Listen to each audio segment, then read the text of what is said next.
En el verano del año 1456, desde el nacimiento de Cristo, el ejército del sultán otomano Mehmed II, conquistador de Constantinopla, sitió la fortaleza de Belgrado, a orillas del Danubio.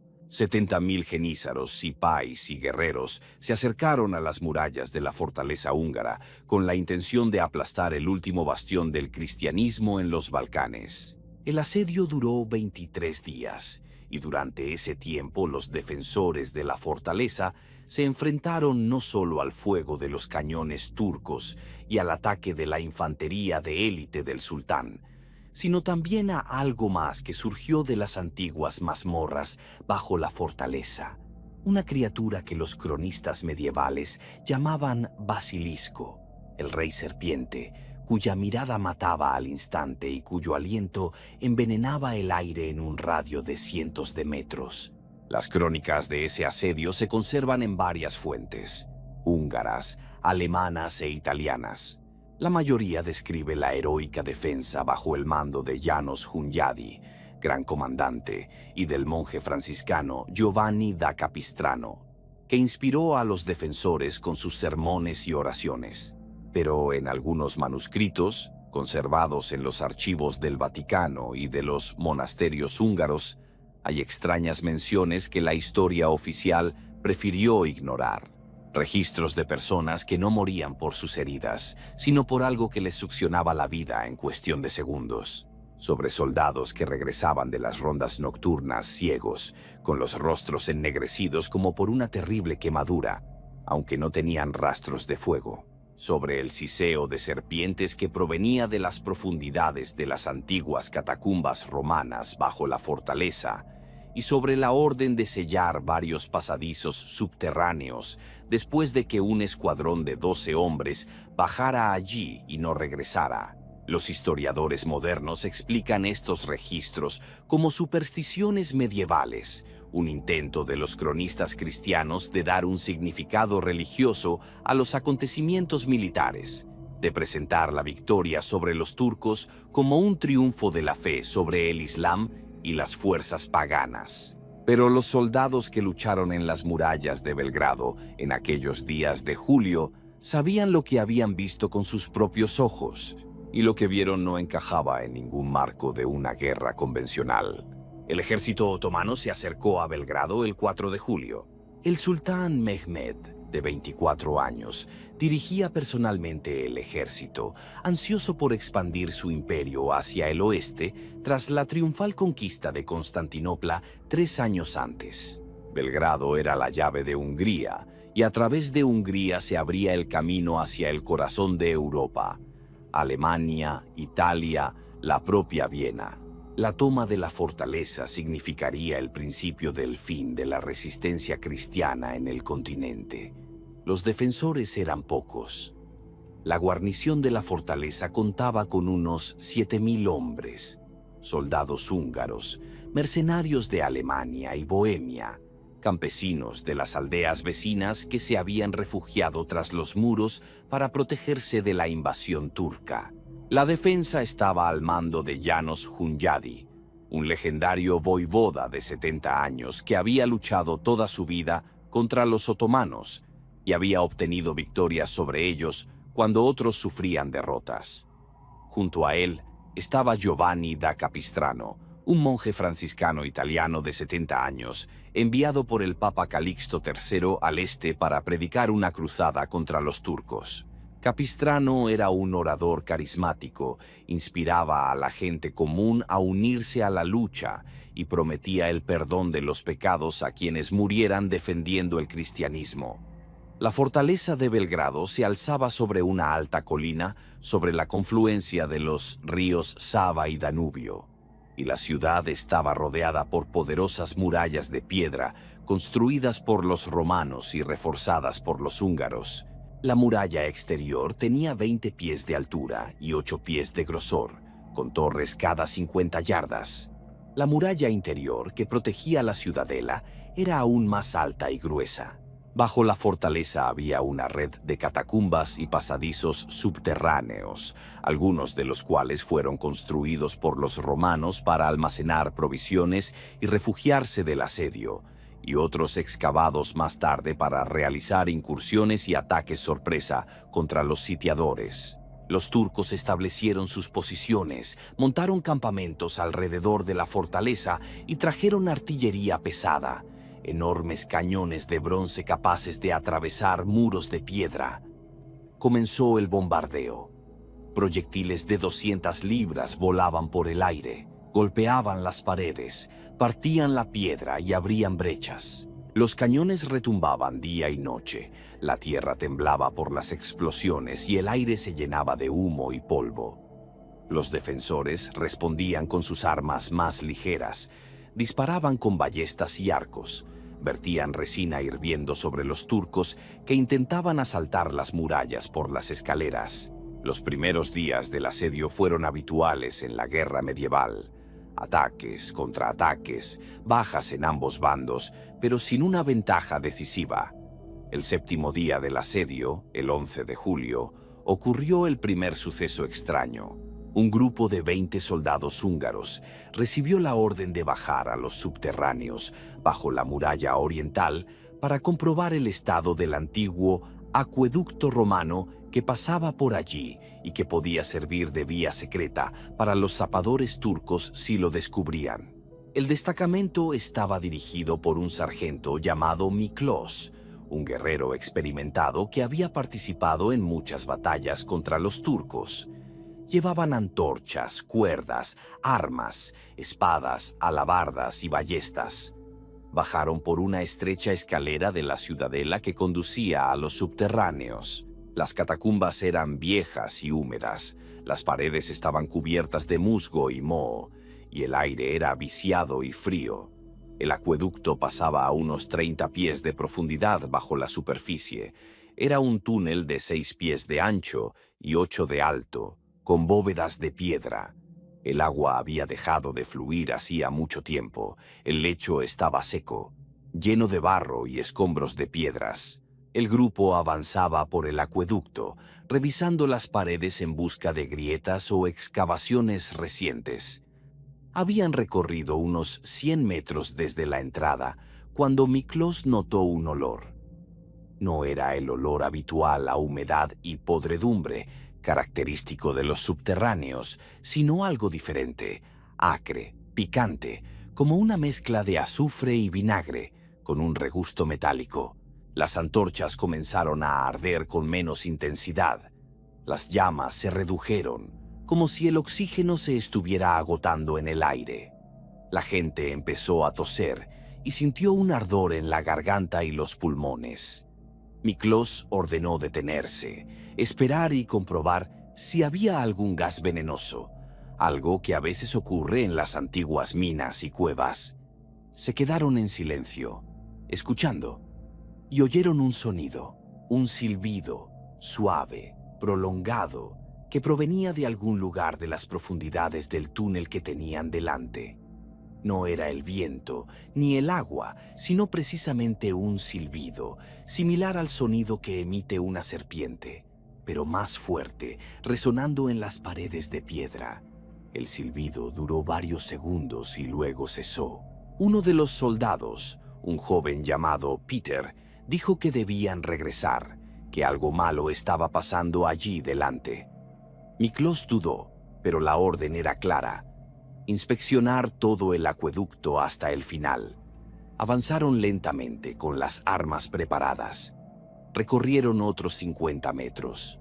El túnel comenzó a ensancharse, desembocando en una gran cámara circular excavada en la roca, de unos 30 pies de diámetro, con el techo sostenido por 4 columnas de piedra. En el centro de la cámara había un pozo o mina, un agujero circular de unos 10 pies de diámetro que se adentraba en la oscuridad. Miklós se acercó al borde del pozo y alumbró con la antorcha hacia abajo. La profundidad era grande, el fondo no se veía. Las paredes del pozo estaban cubiertas de algo brillante, como si fuera baba o humedad. El olor a azufre y metal provenía del pozo, más fuerte que antes. El silbido se oyó de nuevo, ahora más claro.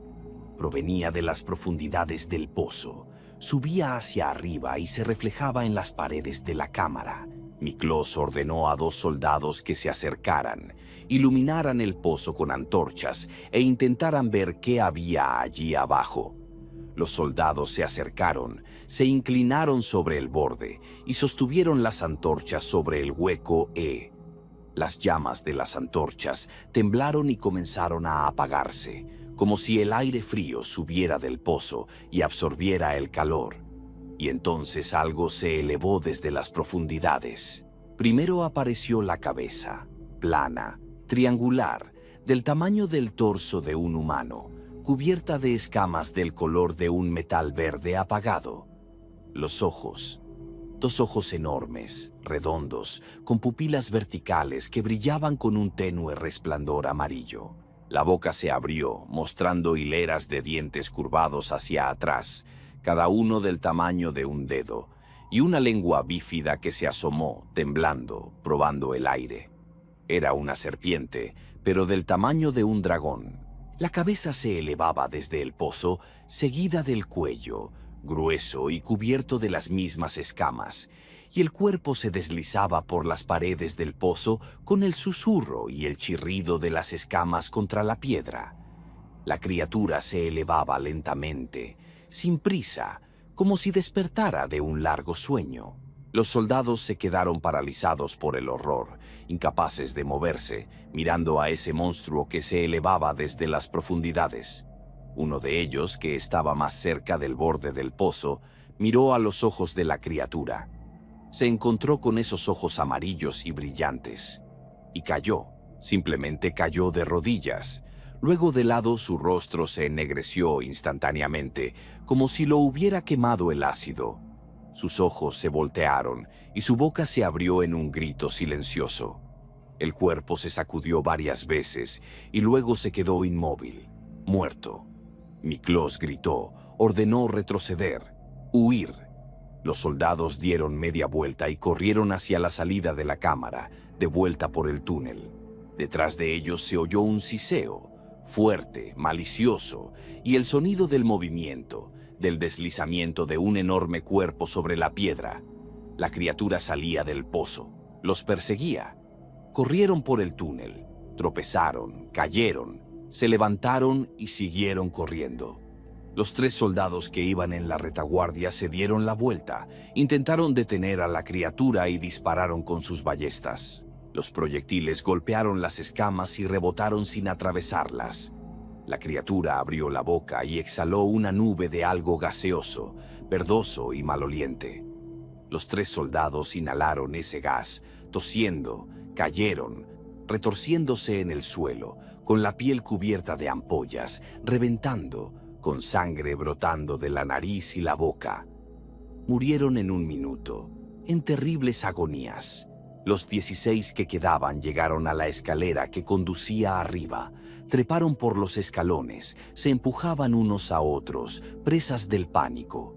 Miklos fue el último en subir, mirando atrás. La criatura no los persiguió más, se detuvo a la entrada del túnel, se quedó allí, balanceándose, con la cabeza levantada y los ojos brillando en la oscuridad. Silbaba, prolongadamente, casi burlonamente. Miklos llegó arriba y ordenó cerrar la entrada al subterráneo, taponándola con piedras y troncos. Los soldados obedecieron trabajando rápido, en silencio, con las manos temblorosas. Cuando la entrada quedó sellada, Miklos informó de lo sucedido a János Hunyadi. Hunyadi lo escuchó, su rostro permaneció impasible, pero sus ojos delataban su inquietud. Preguntó si Miklos había visto claramente a esa criatura, si no podría haber sido una alucinación provocada por los gases venenosos. Miklos le mostró los cuerpos de los 4 soldados muertos, que habían logrado sacar al exterior antes de sellar la entrada. 3 estaban ennegrecidos, con la piel cubierta de ampollas y úlceras, como si hubieran sido víctimas de un veneno muy potente. 1 El que había mirado a los ojos a la criatura estaba muerto sin heridas visibles, pero con el rostro ennegrecido y los ojos congelados en una expresión de horror. Hunyadi ordenó que nadie hablara de ello, para no sembrar el pánico entre los defensores. Pero los rumores se propagan rápidamente en una fortaleza sitiada. Al atardecer, la mitad de la guarnición sabía que en los subterráneos vivía un monstruo que mataba con la mirada y exhalaba veneno. Los soldados cuchicheaban, recordaban viejas leyendas sobre el basilisco, una serpiente real que nace de un huevo, puesto por un gallo y incubado por una rana que mata a todo ser vivo con una sola mirada y contra el que las armas son impotentes. Giovanni da Capistrano celebró una misa en la iglesia principal de la fortaleza, rezó por el descanso de las almas de los fallecidos e instó a los defensores a no tener miedo, a creer en Dios, que protegerá a los justos de todo mal. Dijo que ese ser, si realmente existía, había sido enviado por el diablo para poner a prueba su fe, que la oración y el agua bendita eran más poderosas que cualquier impureza. La gente escuchaba, se tranquilizaba, pero el miedo permanecía. En la noche del 12 de julio, los turcos lanzaron un asalto nocturno contra la muralla oriental, donde se encontraban las catacumbas subterráneas. Cientos de genízaros con escaleras y cuerdas treparon por las murallas y lucharon cuerpo a cuerpo con los defensores. La batalla fue cruel. La sangre corría por las piedras. Los gritos de los heridos se mezclaban con el ruido de las armas y el estruendo de las explosiones. En medio de la batalla, la tierra tembló, no por los disparos de cañón, sino por otra cosa. La vibración provenía de debajo de la tierra, en oleadas, como si una enorme criatura se moviera en las profundidades. Los defensores en las murallas lo sintieron, se miraron entre sí y algunos palidecieron. Los turcos también lo sintieron. Se detuvieron por un momento y miraron a su alrededor. Entonces parte de la muralla oriental se derrumbó, no por el fuego de los cañones, sino desde dentro. Las piedras salieron disparadas en todas direcciones, formando una brecha de 20 pies de ancho. De la brecha salió una nube de gas verdoso, venenoso y asfixiante. Los turcos que estaban más cerca de la muralla inhalaron el gas y comenzaron a caer, retorcerse y ahogarse.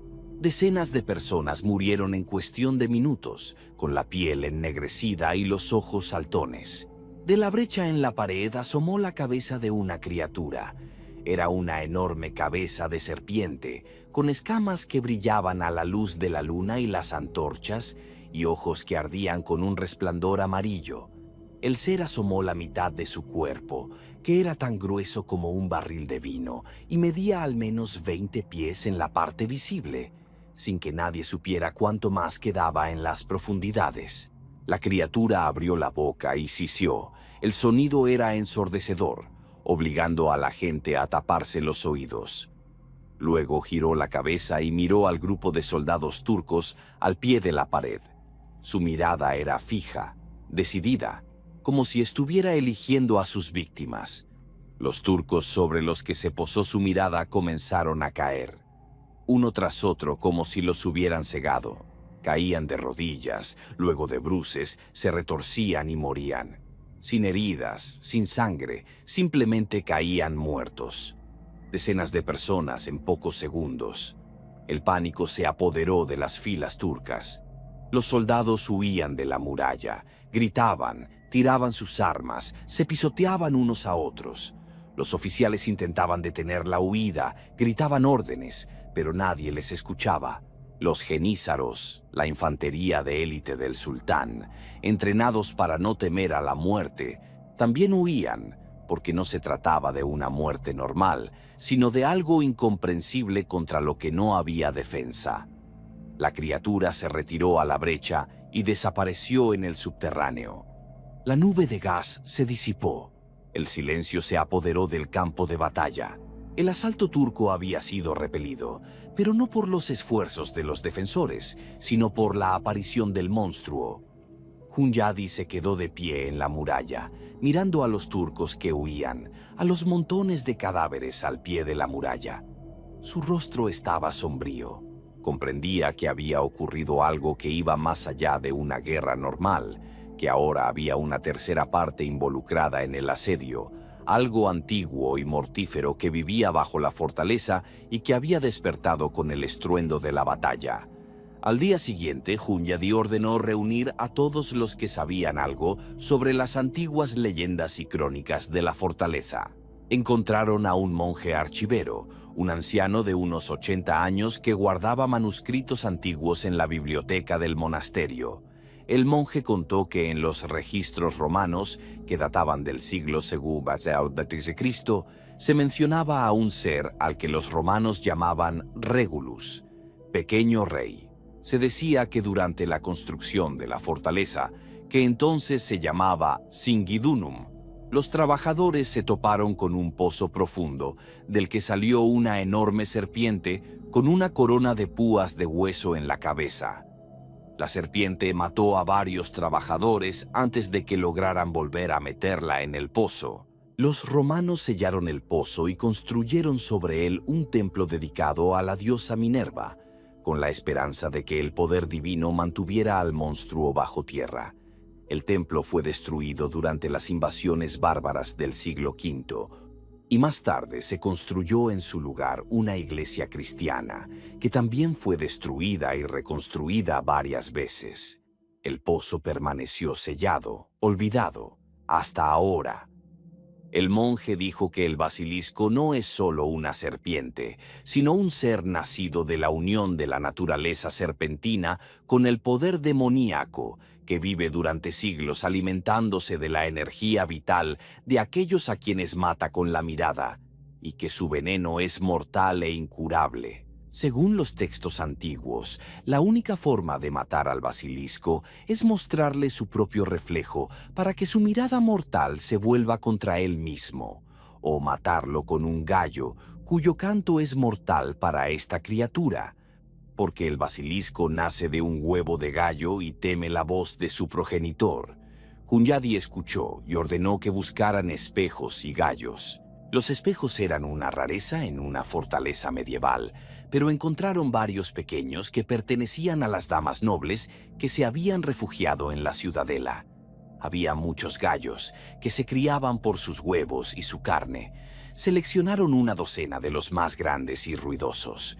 Organizaron una nueva tropa, 12 personas, todas voluntarias, dispuestas a bajar a las mazmorras e intentar destruir a la criatura.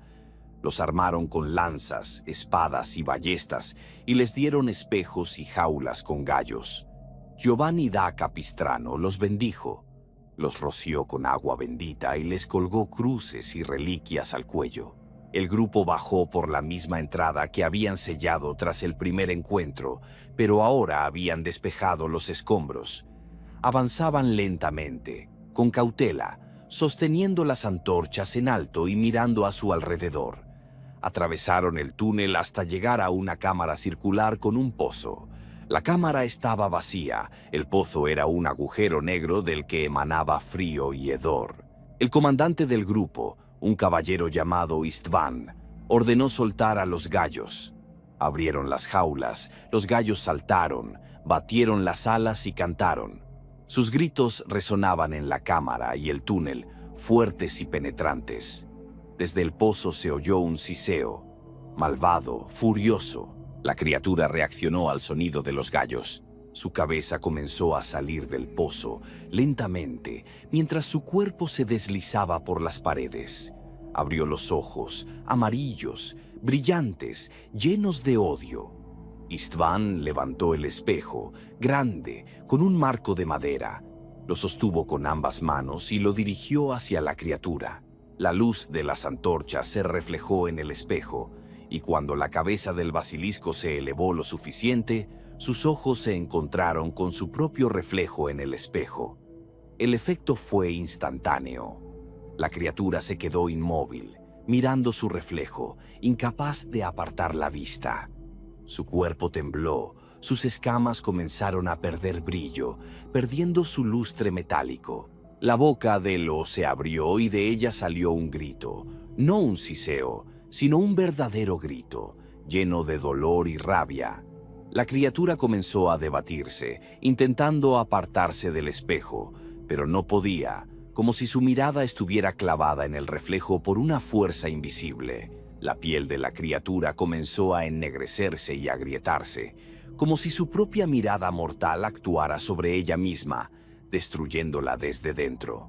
Sus ojos se apagaron y de ellos brotó un líquido negro, como sangre o veneno.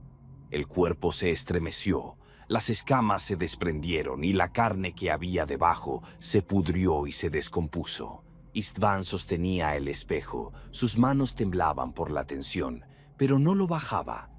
Los demás soldados se mantenían a distancia, observando sin atreverse a acercarse, sosteniendo a los gallos, que seguían cantando, intensificando el tormento de la criatura.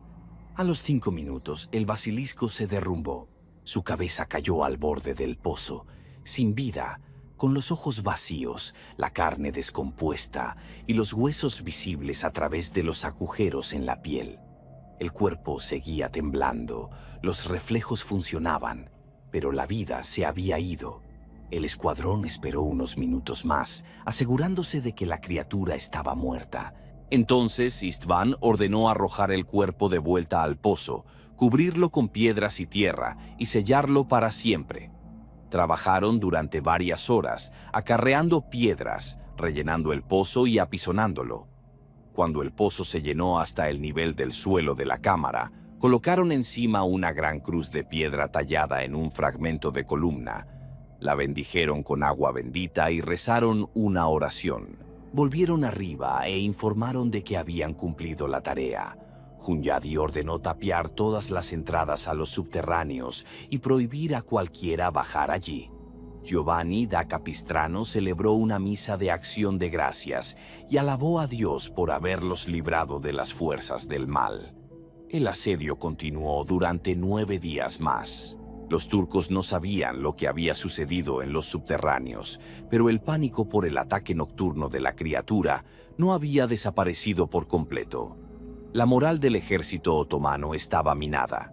Cuando, el 22 de julio, los defensores, animados por el sermón de Capistrano, salieron y atacaron el campamento turco, muchos genízaros y sipáis huyeron sin entrar en combate. El sultán Mehmed fue herido por una flecha y ordenó la retirada. El asedio fue levantado. Belgrado resistió. Europa se salvó de la invasión otomana durante otros 70 años, hasta el siguiente intento de tomar Viena en 1529. Las crónicas atribuyeron oficialmente la victoria a las oraciones, la valentía de los defensores y el talento militar de Hunyadi. Apenas se mencionó al basilisco, salvo por algunas frases ambiguas en cartas de monjes y caballeros que luego acabaron en los archivos. János Hunyadi murió un mes después del levantamiento del asedio, contagiado por la peste que se desató en el campamento tras la batalla. Giovanni da Capistrano murió en octubre de ese mismo año, también a causa de la peste. Ambos fueron canonizados más tarde como santos, defensores del cristianismo.